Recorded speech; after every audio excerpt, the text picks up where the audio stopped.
Bien, cuando estábamos tratando de instalar la cámara, recién nos estamos instalando en este lugar, estamos viendo un poquito cómo hacer bien las cosas. Mi hijo decía, yo pensaba hacerlo así, mi hijo Marcelo decía, yo pensaba hacerlo así, pero no sabía si iba a funcionar o no, pensaba que no iba a funcionar. Y es que muchas veces las cosas no funcionan. Y no sé ustedes, pero yo detesto, así, lo odio, cuando algo no funciona. Digamos que yo enchufo un aparato a la toma de corriente y ese aparato no funciona. Me siento frustrado, me siento mal, me siento que ¡ay! Quiero romperlo todo. Fastidiado. Pero las cosas no se arreglan rompiéndolas, sino que las cosas se arreglan reparándolas. Por ejemplo, si un aparato electrónico no funciona, entonces lo mando a un técnico electrónico. Si un foco de luz no funciona o una toma de corriente, entonces ahí sí llamo a un técnico electricista. Si una silla de madera se me rompe y no funciona bien, entonces llamo a un carpintero, un ebanista, para que arregle mi silla, mi mesa, mi cama, lo que fuera, ¿no? Entonces cada cosa tiene una persona especialista para que arregle cual cosa. Detesto, decía, cuando las cosas no funcionan. Por otro lado, me lleno de satisfacción cuando las cosas funcionan bien. Cuando una máquina está bien engrasadita y todos sus engranajes funcionan perfectamente, es algo que nos produce satisfacción. ¿Y por qué nos produce satisfacción que las cosas funcionen bien y nos produce ansiedad que las cosas no funcionen bien? Porque así es Dios. Y así como Dios es, nosotros somos en este mundo. La Biblia dice que Dios creó al hombre a su imagen y semejanza. ¿Qué quiere decir esto? Que Dios también tiene, como el hombre, 2 ojos, una nariz, una boca, 2 brazos, 2 piernas y así. ¿Eso quiere decir? No. Lo que quiere decir es que creó al hombre conforme a su espíritu. Es decir, que Él creó el espíritu del hombre. La parte externa, la parte corpórea, la parte que nosotros podemos ver es otra cosa. Es el cuerpo. También lo hizo Él, pero de una manera distinta. Y aquí me voy a meter en un embrollo teológico porque no todos están de acuerdo con lo que estoy a punto de decir. Pero los cuerpos, esto que podemos tocar, pellizca que está a tu lado, este cuerpo, esta carne, ha sido reproducida. Es decir, papito se junta con mamita, se aman y por fruto de ese amor, la parte masculina se junta con la parte femenina y nace una nueva carne, una nueva criatura, un nuevo ser, un nuevo bebé. Todos hemos venido al mundo así, nadie ha venido de otra manera. Todos hemos venido por la unión de un óvulo con un espermatozoide, ¿no? Esa es la parte que ha sido, digamos, como fotocopiada. Cuando tú pones un papel en una fotocopiadora, pones start y salen las hojas así. Salen copias de copias de copias. Esos son nuestros cuerpos, son copias. Pero el espíritu ha sido creado de una manera distinta. El espíritu ha sido creado por Dios mismo. Entonces, el cuerpo es una copia, pero el espíritu es creación de Dios. Así que nosotros somos engendrados por Dios mismo como espíritu. Y somos a la imagen de Dios en espíritu. Así como es el espíritu de Dios, así también es el espíritu del hombre. A eso se refiere que fuimos creados a imagen y semejanza de Dios. Solamente hay una diferencia entre el espíritu del hombre y el espíritu de Dios. Y es que el espíritu de Dios es creador, mientras que el espíritu del hombre es creado. El espíritu de Dios es creador, es el único espíritu creador que hay. Y el espíritu del hombre es creado. ¿Por qué? Por el creador. Así que el creador creó nuestro espíritu a su imagen, a su semejanza, y somos como Él es. Quiere decir que así como nosotros nos frustramos cuando las cosas salen mal, Dios también se frustra, si se puede decir de esa manera, cuando las cosas salen mal, y se llena de satisfacción cuando se hace su voluntad, cuando las cosas funcionan bien.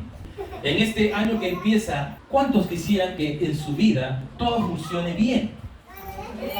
¿Sí? Eso queremos, que las cosas funcionen bien. Y cuando las cosas funcionan mal, es porque estamos nosotros haciendo las cosas mal. Tenemos que volver al espíritu. Tenemos una enseñanza también grabada en YouTube que se llama así: la oración es volver al Espíritu. Si alguien no ha visto esa enseñanza, la voy a poner aquí. Tenemos que volver al Espíritu. ¿Ya? Eso véanla por favor cuando estén en casa. Tenemos que volver al... Entonces, cuando nosotros hacemos las cosas mal es porque no estamos en el Espíritu. Tenemos que volver al Espíritu. Tenemos que hacer las cosas como Dios las hace. Y todas las cosas que Dios hace, las hace bien. Vamos a ver 3 cosas que tienen que funcionar bien. Y no me refiero a tu equipo de sonido, a tu mesa, a tu cama, sino que me refiero a cosas más concretas, digamos. Primero, en este 2024, en nuestra vida tiene que funcionar bien nuestra santidad. El hecho de vencer al pecado. ¿Cuántos de ustedes ya han logrado vencer al pecado? ¿Ah? ¿Alguna mano? El Señor Jesús ha vencido en nosotros al pecado. Por medio de Él, nosotros somos más que vencedores. Somos coherederos y con Él juntamente somos vencedores también. Así como Él ha vencido, nosotros también hemos vencido al pecado, ¿no? El apóstol Juan dice: les escribo a ustedes, hijitos, porque habéis vencido al pecado, habéis vencido al diablo. Sin embargo, todavía fallamos. Todos nosotros estamos en una lucha diaria.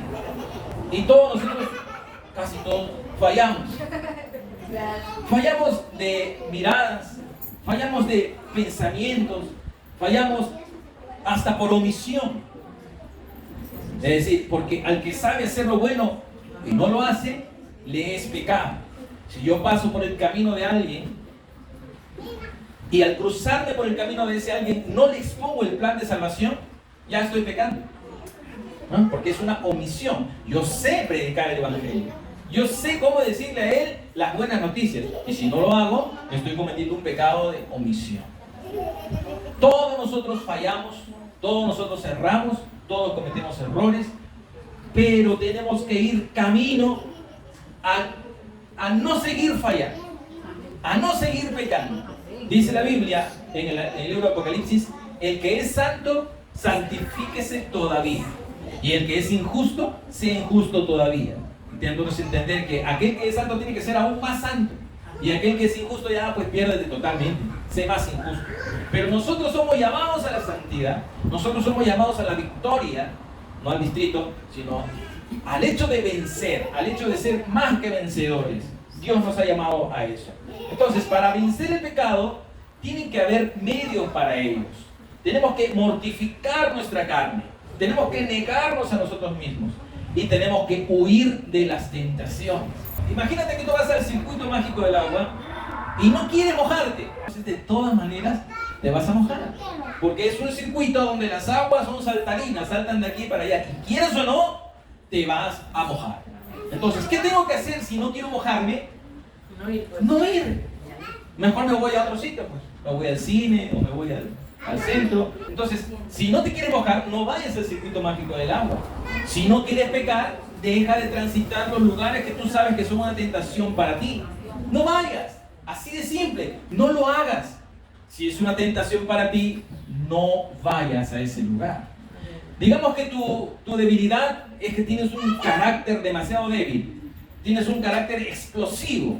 Y sabes que cada vez que hablas con una persona X, esa persona siempre saca a relucir tu carácter explosivo.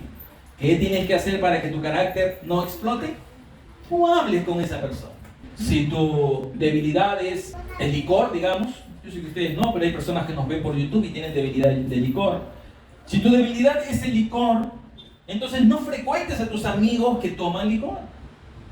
Si tu debilidad es el sexo opuesto, digamos que eres casado y tienes una ex que siempre te llama y te dice cuándo nos encontramos o nos reencontramos, pues entonces deja de llamar a esa ex, deja de buscarla, y si es ella o él quien te llama, bloquealo, porque tenemos que dejar de ir por los lugares donde son una tentación para nosotros. Bueno, cada uno de ustedes, los aquí presentes y los televidentes, saben cuáles son sus tentaciones. Tenemos que dejar de lado esas tentaciones para no acceder a ellas, para no mojarnos, para no quemarnos con el fuego. Amén. Dice el dicho, no juegues con fuego porque te quemarás. Y hay otro dicho también que dice, el que con niños se acuesta, mojado amanece. Entonces, interpretémoslo para nuestra vida. Dejemos de transitar por los lugares que son una tentación para nosotros. Para este primer punto de vencer el pecado, quisiera que busquemos en nuestras Biblias, por favor, en Mateo capítulo 16, el versículo 24 al 27, dice así. Entonces Jesús dijo a sus discípulos: si alguno quiere venir en pos de mí, niéguese a sí mismo y tome su cruz y sígame. Porque todo el que quiera salvar su vida, la perderá, y todo el que pierda su vida por causa de mí, la hallará. Porque ¿qué aprovechará al hombre si ganare todo el mundo y perdiere su alma? ¿O qué recompensa dará el hombre por su alma? Porque el Hijo del Hombre vendrá en la gloria de su Padre con sus ángeles, y entonces pagará a cada uno conforme a sus obras. Fíjense que el Señor Jesús dijo: tome su cruz cada día, pero Él todavía no había sido crucificado.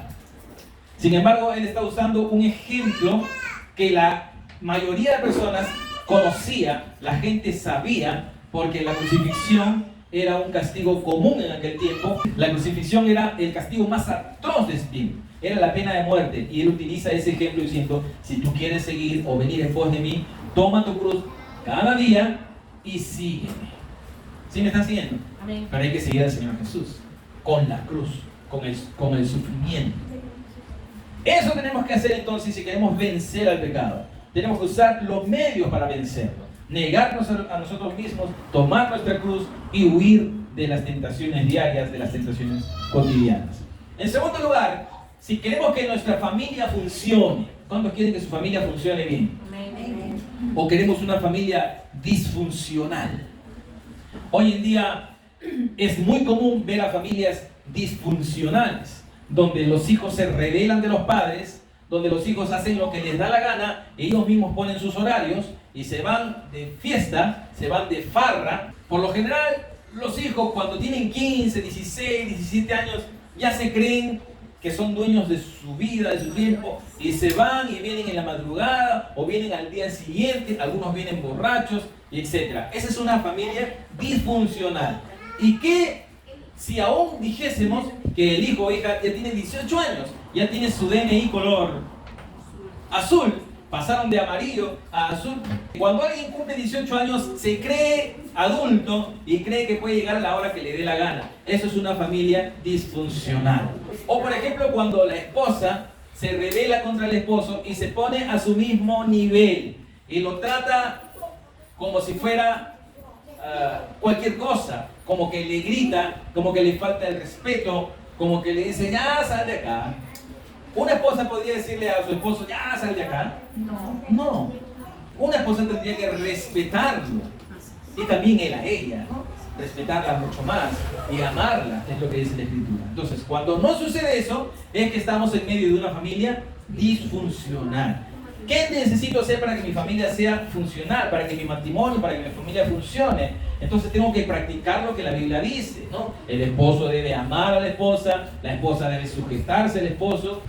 Eso es con respecto a la familia. Tengo que hacer lo que la Biblia dice para que mi familia sea funcional. Bueno, vamos a dejarlo por ahí por el momento. Y lo que quiero apuntar más bien es en el punto número 3. El punto número 1 era cómo vencer nosotros el pecado. El punto número 2, cómo tener una familia funcional. Y el punto número 3 es el más importante que quiero citar en esta mañana: cómo nosotros tener una iglesia funcional. Es decir, una iglesia llena de personas convertidas al Señor. ¿Eso queremos o no? Yo lo anhelo con todo mi corazón. Yo quiero que vengan personas al conocimiento de Cristo. No por el hecho de que tengamos un local lleno, no por el hecho de que podamos decir: miren cuánta gente tenemos, no, sino por el hecho de ganar personas para el reino de los cielos, porque a eso nos llamó el Señor. El Señor nos llamó a ganar a aquel que no tiene a Cristo en su corazón para su reino. Y para eso hemos visto hace unas semanas que tenemos que ser sagaces, ¿no? Tenemos que hacer uso de métodos de sagacidad para atraerlos hacia los pies de Cristo. ¿Cómo hacer entonces para que mi iglesia sea funcional? Para que esté llena de convertidos que amen a Dios. Tenemos que utilizar los métodos que el Señor nos ha enseñado. ¿Y cuáles son esos métodos? Número 1, evangelizar. Número 2, enseñar. Número 3, discipular. Número 4, entrenar. Y número 5, orar. Si la iglesia no hace estas 5 cosas, entonces ¿cómo pretendemos tener una iglesia funcional? Una iglesia que funcione, una iglesia donde se diga, el Señor está trabajando realmente ahí. El Señor está trabajando en ellos porque se nota que hay un crecimiento, no solamente numérico, sino de personas que son realmente convertidas. Pero eso no funcionará si nosotros no aplicamos estos 5 métodos. Pero veo que cuando uno evangeliza, así, en la cancha, persona a persona, ahí es donde está el resultado. Ahí, no tanto, con el respeto que se merecen los que lo hacen, pero no tanto hacer una campaña evangelística con un tabladillo grande y equipo de sonido inmenso para llamar a multitudes. No, más bien persona a persona. Ese es un evangelismo personal. Evangelismo personal. Lo que yo practico. Amén. Y eso es lo que Dios quiere, que lo hagamos así, persona a persona, empezando por nuestra Jerusalén es nuestra casa, ¿no? Empezando por mi casa, por mis hijitos, por mis hermanos, por mis padres, si que todavía están con vida, por mis tíos, por mis cuñados, por mis concuñados y recontracuñados, por todos ellos, empiezo por ellos y también por mis vecinos, ¿no? Judea, por Samaria, los vecinos de acá de Zárate, y por todo lugar donde te lleve el Señor. Si nosotros queremos una iglesia funcional, tenemos que ser una iglesia que evangeliza cuerpo a cuerpo. Amén. Como las batallas de antes. Las batallas de ahora, ¿cómo son? Un botón. ¡Plim! Desaparece toda la ciudad. Pero las de antes eran espada a espada, ¿no? Así tiene que ser el evangelismo. Espada a espada. A espadazo limpio tenemos que ganar a nuestro entorno. El Señor no quiere tanto que ganes al mundo para Cristo. No, olvídate de eso, no lo vas a lograr. El Señor quiere que ganes al que está a tu lado, al que está cerquita a ti. ¿Queremos una iglesia funcional? Amén. Hay que evangelizar. Número 1, evangelizar. Número 2, enseñar. Tenemos que enseñar, tenemos que darnos el tiempo de ser una iglesia que enseñe la palabra. Si queremos una iglesia funcional, tenemos que pagar el precio de la enseñanza, del discipulado, del entrenamiento, de entrenar gente, de entrenar pastores. ¿Saben que hacen mucha falta los pastores? Hacen mucha falta los pastores. El Señor Jesús dice, a la verdad, la mies es mucha, pero los obreros son pocos. Rogad pues al Señor de la mies que envíe obreros a su mies. Entonces, si tú eres varón, anhelar el obispado, anhelar ser pastor, es lo mejor que se puede anhelar. Y si tú eres mujer, anhela casarte con un pastor. Para que tú juntamente con él pastorees una iglesia también. Hay mucho terreno por conquistar. Necesitamos pastores. Y si tú ya eres casada, ora por tu esposo para que tu esposo sea un pastor también. Lo necesitamos. ¿Queremos una iglesia funcional? Tenemos que evangelizar, tenemos que enseñar, tenemos que discipular, tenemos que orar. Vamos a buscar en nuestras Biblias en el Salmo 127. Si Jehová no edificare la casa, en vano trabajan los que la edifican. Si Jehová no guardare la ciudad, en vano vela la guardia. Podemos hacer 1000 publicaciones en Facebook, pero lo que Dios quiere es trabajar a través de nosotros personalmente. Evangelizar personalmente, discipular personalmente, enseñar personalmente y orar juntos. En medio de la oración es que el Señor se mueve. ¿No es que nosotros somos creados a imagen y semejanza de Dios? Y el Señor Jesús, que también es Dios, nos enseña que tenemos que orar. Eso ya lo hemos visto. Que nosotros tenemos que ser como Jesús. Hemos visto una serie de enseñanzas, ¿no? ¿Se acuerdan? Ser como Jesús. Y una de las enseñanzas de ser como Jesús es ser como Jesús en cuanto a la oración. Si no has visto esta enseñanza de ser como Jesús en cuanto a la oración, la voy a dejar aquí. Ser como Jesús. Tenemos que orar como Él oraba. Y para terminar, quisiera que busquemos en Josué capítulo 24, por favor. El libro de Josué capítulo 24, versículo 14, dice así: Ahora pues, temed a Jehová y servidle con integridad y en verdad. Quitad de entre vosotros los dioses a los cuales sirvieron vuestros padres al otro lado del río y en Egipto, y servid a Jehová. Y si mal os parece servir a Jehová, escogeos hoy a quién sirváis, si a los dioses a quienes sirvieron vuestros padres cuando estuvieron al otro lado del río, o a los dioses de los amorreos en cuya tierra habitáis. Pero yo y mi casa serviremos a Jehová. Eso dijo Josué. Tú puedes decir las mismas palabras que Josué. Si tú quieres, sirve a otros dioses. Si tú quieres, sirve a las tradiciones. Pero yo y mi casa serviremos a Jehová. Es que tienes que involucrar a tu casa. No solamente tú, no te contentes con que tú eres salvo, que toda tu casa sea salva. Y eso sucederá con evangelismo y con oración, con enseñanza, con discipulado. ¿Queremos una iglesia funcional? Hay que hacer las cosas, hay que hacer que las cosas funcionen. Les había dicho para terminar, pero un versículo más. En Gálatas capítulo 6, versículo 7, dice el apóstol Pablo: no os engañéis, Dios no puede ser burlado, pues todo lo que el hombre sembrare, eso también segará. ¿Qué significa el verbo segar? Cosechar, ¿ya? Lo que el hombre siembra, eso cosecha. Tú siembras tomates, cosechas tomates, y así. Cualquier cosa que siembres, eso es lo que vas a cosechar. En cuanto a la vida de santidad, en vencer al pecado, tienes que sembrar en tu vida para vencer al pecado. En cuanto a la familia funcional, tienes que sembrar en tu vida para que tu familia sea funcional. Y en cuanto a la iglesia, tienes que sembrar en tu iglesia para que tu iglesia sea funcional. ¿Cómo siembro en mi iglesia para que sea funcional? Número 1, con evangelismo personal. Número 2, con enseñanza. Número 3, con discipulado, que son parecidos. Y número 4, ¿cuál era el último? Oración. Si no hay oración, no hay fruto.